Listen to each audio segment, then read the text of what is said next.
சென்னையில் 11ஆம் வகுப்பு மாணவரிடம் கஞ்சா பறிமுதல், அண்ணாமலை கவலை. தமிழ்நாட்டின் பள்ளி கல்லூரிகளில் கஞ்சா மற்றும் போதை மாத்திரைகள் கலாச்சாரம் அதிகரித்து வருவதாக கூறப்படும் நிலையில், சென்னை வியாசார்பாடியில் உள்ள ஒரு அரசு பள்ளி மேல்நிலைப் பள்ளியின் மாணவர்கள் கஞ்சா பயன்படுத்துவதாக வந்த புகாரை அடுத்து நேற்று ஆசிரியர்கள் மாணவர்களை சோதனை செய்தனர். அப்போது 11ஆம் வகுப்பு படித்து வரும் ஒரு மாணவனை சோதனை செய்தபோது அவர் பேண்ட் பாக்கெட்டில் மாணவன் 5 கிராம் கஞ்சா பொட்டலம் மறைத்து வைத்திருந்தது தெரிய வந்தது. இதையடுத்து பள்ளி தலைமை ஆசிரியை ஹேமலதா MKP நகர் காவல் நிலையத்தில் புகார் அளித்தார். இந்த புகாரின் பேரில் மாணவனை பிடித்து காவல்துறை விசாரணை நடத்தினர். அப்போது பள்ளிக்கு வந்தபோது சாலையில் கிடந்ததாக மாணவன் தெரிவித்துள்ளான். ஆனால் ஏற்கனவே கஞ்சா புகைக்கும் பழக்கம் மாணவனுக்கு இருந்தது தெரிய வந்துள்ளது. இந்த நிலையில் 11ஆம் வகுப்பு படிக்கும் ஒரு மாணவனிடம் கஞ்சா பொட்டலம் பறிமுதல் செய்யப்பட்டிருப்பது அதிர்ச்சி ஏற்படுத்தியிருக்கிறது. மேலும் பள்ளி மாணவர்களின் எதிர்காலத்தை சீரழிக்கும் கஞ்சா போன்ற போதைப் பொருட்கள் நடமாட்டம் பள்ளி மாணவர்களை குறிவைத்து விற்பனை செய்யப்படுகிறதா என்ற கேள்வி எழுந்திருக்கின்றது.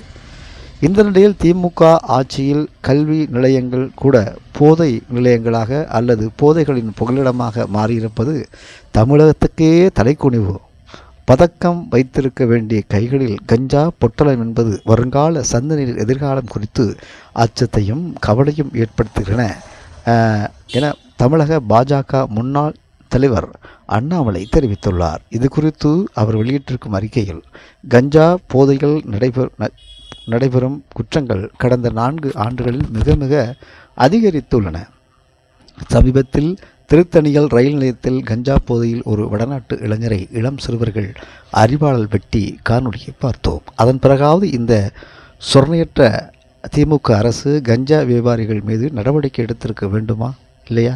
ஆனால் கஞ்சா வியாபாரிகளுக்கு, கள்ள சாராயம் வியாபாரிகளுக்கும், போதைப்பொருள் வியாபாரிகளுக்கும் திமுக பதவி கொடுத்து அழகு பார்க்கும் முதலமைச்சர் ஸ்டாலின் போதைப் பொருள் பழக்கத்தை கட்டுப்படுத்துவார் என்று எதிர்பார்ப்பது தவறுதான் எனவும் தெரிவிக்கப்பட்டிருக்கிறது. இப்படி அண்ணாமலை கூறியிருக்கின்றார்.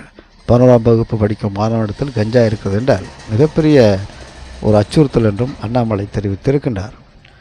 இது நாட்டின் அதாவது குறிப்பிட்டிருக்கிறார், பதக்கங்கள் சிறுவர்கள் கையில் வைத்து வெற்றி பெற்ற பதக்கங்களை கையில் வைப்பதற்கு பதிலாக அவர்கள் மதுபான பொருட்களை கையில் வைத்திருக்கிறார்கள். மிகவும் வேதனையான ஒன்று என்று அண்ணாமலை கூறியிருப்பதாக செய்தி வெளியாகிருக்கின்றது. இது பெரும் பரபரப்பை ஏற்படுத்தியுள்ளது. இதை போலீசார் விசாரித்து வருவதாக தெரிவித்திருக்கிறது. என்ன நடக்கிறது என்று பார்க்கலாம். அங்கொன்று இங்கொன்றுமாக பல சர்ச்சைகள் சிக்கிக்கொண்டிருக்கின்றன போதைப் பொருட்கள் வியாபாரம்.